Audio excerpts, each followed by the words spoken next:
जय ओम जय ओम जय ओम मां। श्री राम जय राम,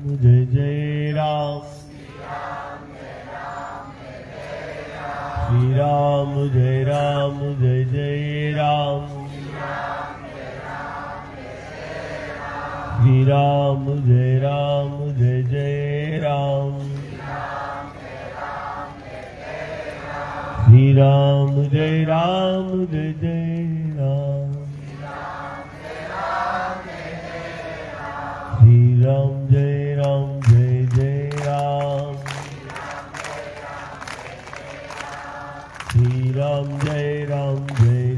राम, श्री राम जय राम जय राम, श्री राम जय राम, श्री राम जय राम, श्री राम जय राम जय राम, श्री राम जय राम जय राम, श्री राम जय राम,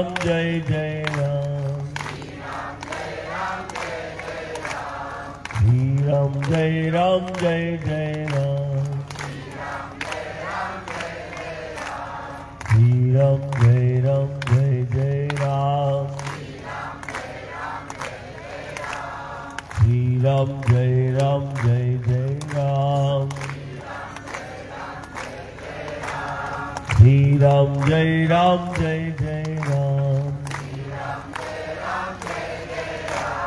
श्री राम जय राम, श्री राम जय राम,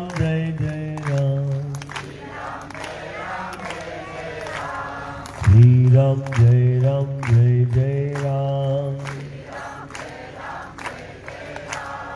श्री राम जय राम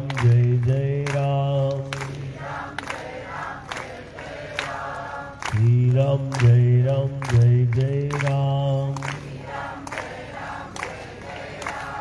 श्री राम जय राम जय राम, श्री राम जय राम जय राम, श्री राम जय राम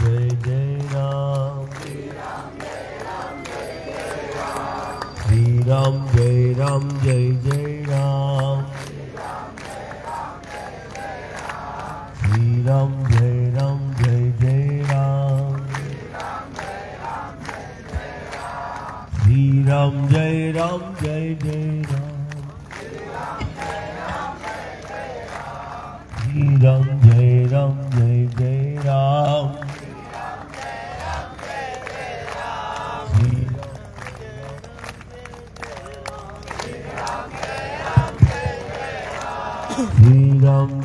राम जय राम, श्री राम जय राम, श्री राम जय राम जय राम, श्री राम जय राम जय राम, श्री राम जय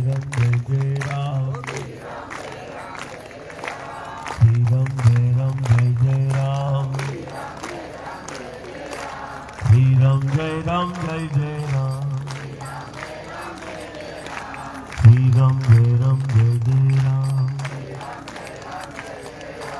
श्री राम जय राम जय राम, श्री राम जय राम जय राम,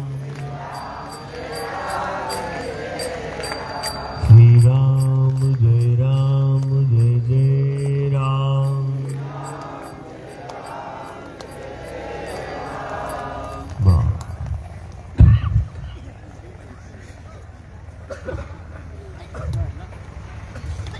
सत्य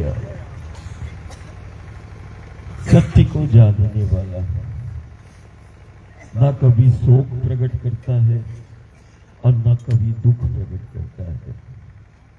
हमें बताया गया कि हर स्थिति और परिस्थिति में हमें सत्य का स्मरण करना है, हमें सत्य का सुमिरन करना है।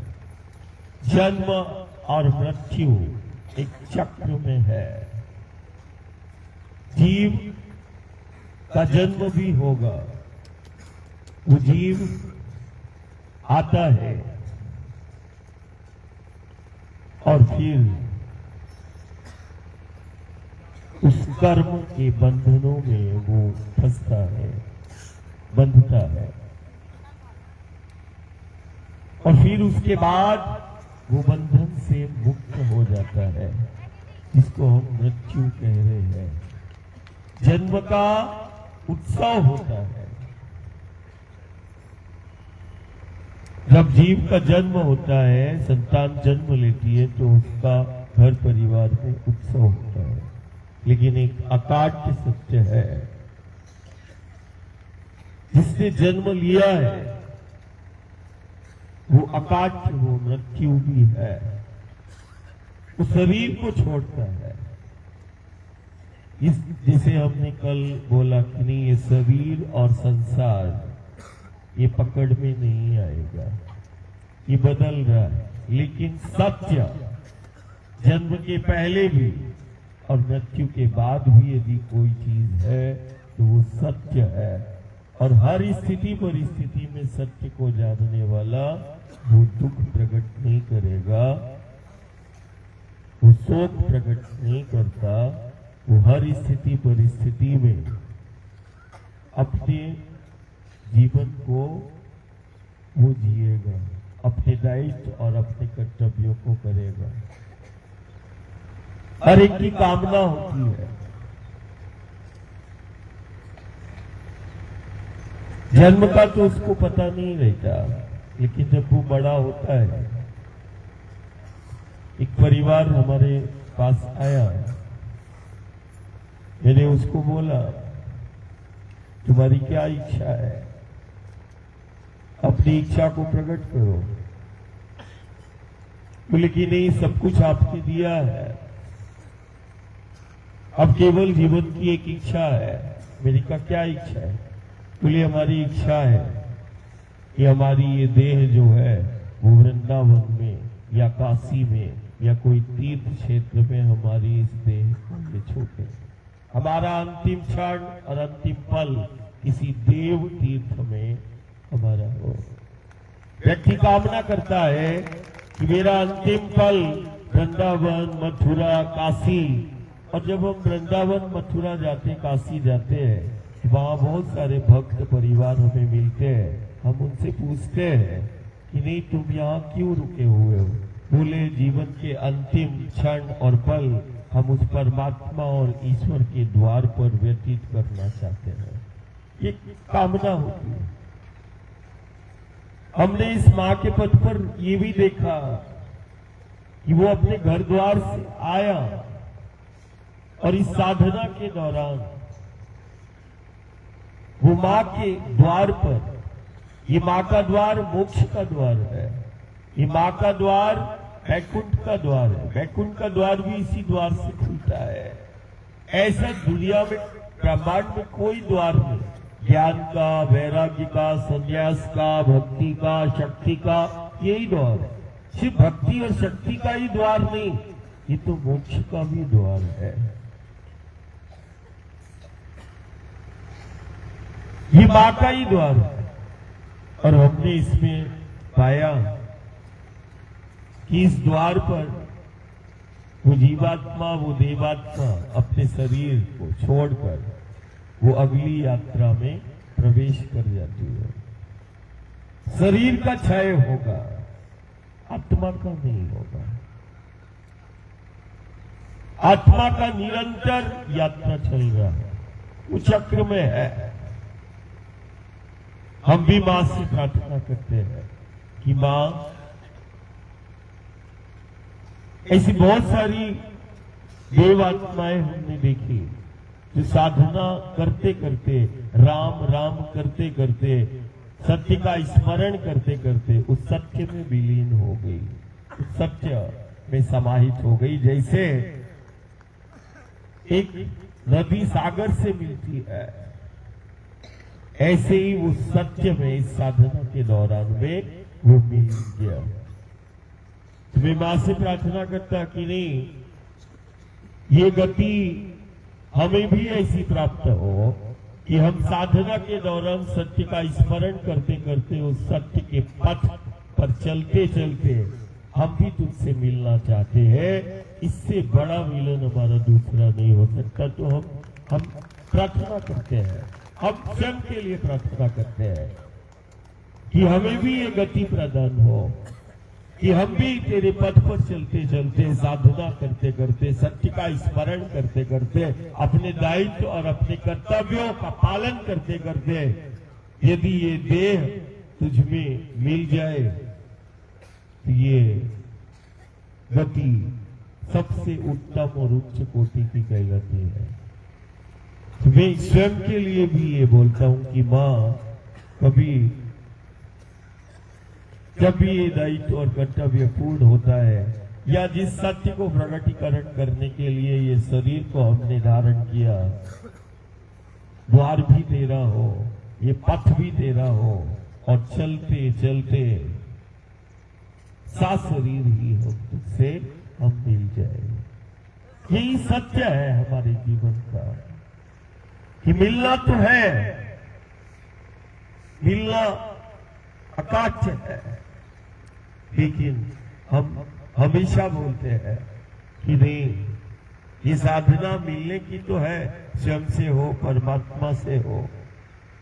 ये साधना अकाट्य है, अमोघ है। इस साधना का एक एक क्षण, एक एक पल व्यर्थ ना हो। न जाने इस साधना के किस क्षण और किस पल में वो जीव का, कुल का, वंश का कल्याण हो जाए। इसीलिए इस क्षण और इस पल को व्यर्थ नहीं करना। इस साधना को हमें पूर्णता के साथ, समर्पण के साथ, अपनों के साथ ये साधना हमें पूर्ण करना है। और आज हम आसोट से हम संगम की ओर जा रहे हैं, जहां पर सागर मिलता है। असाधारण उस तीर्थ में जा रहे हैं। उस तीर्थ में प्रवेश में अपने देव, पितर, पूर्वजों को याद करना,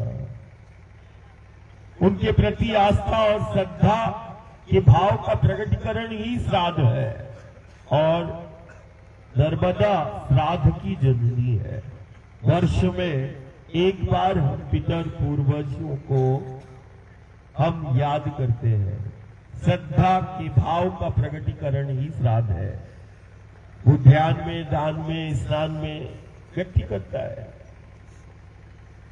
जिस कुल और वंश में तुम्हारा जन्म हुआ है, उन पितर और पूर्वजों के प्रति अपनी आस्था और श्रद्धा को प्रकट करना और प्रार्थना करना कि इतनी सामर्थ्य वो हमें दे कि जिस कुल और वंश में और जिस देश में, जिस देवधरा में तुम्हारा जन्म हुआ है, हम उस ऋण से तो मुक्त नहीं हो सकते, लेकिन इस जन्म में हम अपने दायित्व और कर्तव्यों को और सेवा को पूर्ण करते करते हम अपना योगदान और अपनी भूमिका को हम सुनिश्चित कर सके, ये जीवन हम सार्थक कर सके, ऐसी हम प्रार्थना उस परमात्मा ईश्वर से हम जरूर करें।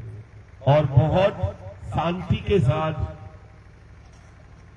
रेवा सागर संगम तीर्थ में एक एक क्षण, एक एक पल, जैसे आज बहुत जल्दी हम पहुंच जाएंगे और पहुंचने के बाद प्रत्येक साधक को, भक्त प्रेमी को, हमने पूर्व में भी बोला था कि एकादशी को हरि का पाठ करना, और जब भी ऐसा समय मिले तो नहीं सामूहिक रूप से हरि पाठ जरूर करना। आज संगम में जाने के बाद तैयार होते अपना बिना किसी को शोर किए हुए, बिना किसी को ना बोले, और वो ऐसे ही आसन पर अपना मैया को रख के बैठ जाए और बड़े उमंग उत्साह के साथ हरि पाठ आज सामूहिक रूप से सब संगम में करेंगे, जहां सागर मां से मिलता है। बहुत समय मिलेगा। आज की साधना उन देव पितर पूर्वजों के प्रति समर्पित करना। आज की ध्यान साधना जो है उस संगम तीर्थ पर उन देव आत्माओं के लिए, उनकी शांति के लिए वो हरि पाठ करना जो नर्मदा के पथ पर जिन्होंने शरीर को छोड़ दिया और वो मां से मिल गए। हरिपाठ उन देव पितर पूर्वजों के प्रति आज तुम सामूहिक रूप से हरिपाठ हम सब करते हैं, है ना। नर्मदा मैया की